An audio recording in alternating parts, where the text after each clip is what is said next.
She came from a wealthy family, but strangely, no man had ever shown interest in her. So one day, she walked into a shopping mall dressed as a beggar. Her goal? To find someone who would love her for who she truly was, not for her money or background. As she sat on the floor, a man walked by and dropped a handful of coins into her hand. She looked up, surprised, not just by his kindness, but also by how handsome and confident he looked. Then, out of impulse, she asked him for more money. To her amazement, he didn't hesitate. He pulled out $100 bill, handed it to her, and started to walk away. But she called out to him again. The man turned around, clearly confused. And that's when she said something unexpected. In return, I want to grant you one wish. Right then, his phone rang. It was his mother. She reminded him that her birthday was tomorrow and insisted that he bring a girlfriend to the party, just like his older brother, who always showed off his dates at family gatherings. The man found the whole request ridiculous, but before he could argue, his mom hung up. He looked at the girl sitting in front of him. Without thinking too much, he asked, "Will you pretend to be my girlfriend for one day?" The girl was stunned, but remembering how kind he had been to her, she smiled and agreed. He immediately took her to buy new clothes. A short while later, she stepped gracefully down a staircase, transformed from head to toe. He was speechless. The scruffy girl from earlier was now poised and elegant. He couldn't believe the transformation. She smiled and gave him a sudden hug. Startled, he pulled away and reminded her firmly, "This is just pretend. I'm not looking for anything real." That stung. She pulled back, clearly hurt, and decided to give him the silent treatment for now. With no better option, the man left to pick out a birthday gift for his mom, asking her to stay put while he was gone. The girl wasn't thrilled by his tone, so the moment he left, she called her assistant. "Prepare a birthday gift worth $1 million,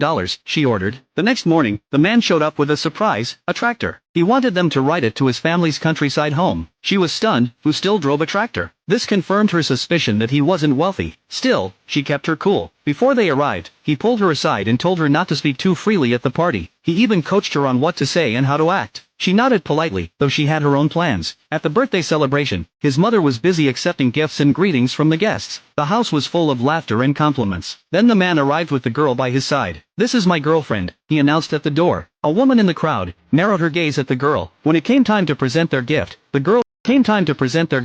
girl stepped forward and handed her present to the man's mother. Suddenly, everyone began complimenting her appearance. "She lives in the city," the man added, trying to boost her credibility. His mom's eyes lit up. "Really? Tell me about yourself." The girl, remembering the script he had given her, played the part perfectly. The mother being clearly impressed. But the sharp-eyed woman wasn't buying it. She stepped forward and questioned the man directly. "You were single just a couple of days ago. Where did this girlfriend suddenly come from? Did you rent her?" The man's mother turned to him, confused. "Is that true?" As suspicion filled the room, the girl calmly stepped forward and revealed her true identity. She was the heiress of a multi-billion-dollar corporation. Everyone froze. The skeptical woman rolled her eyes. "You expect us to believe that?" Without a word, the girl pulled out a stack of bills, $10,000, and handed it to the man's mother. But the crowd wasn't impressed. The skeptical woman sneered, "That's it? I thought you were loaded." Then the girl said calmly, "The real present is worth $1 million. Everyone fell silent. The man turned to her, stunned. Even he didn't know what to say. Still, the other guests remained skeptical. After all, she had arrived on a tractor. Even the man began to doubt her and quietly asked her not to say anything more to embarrass him. But she smiled and reassured him, "I won't let you lose face."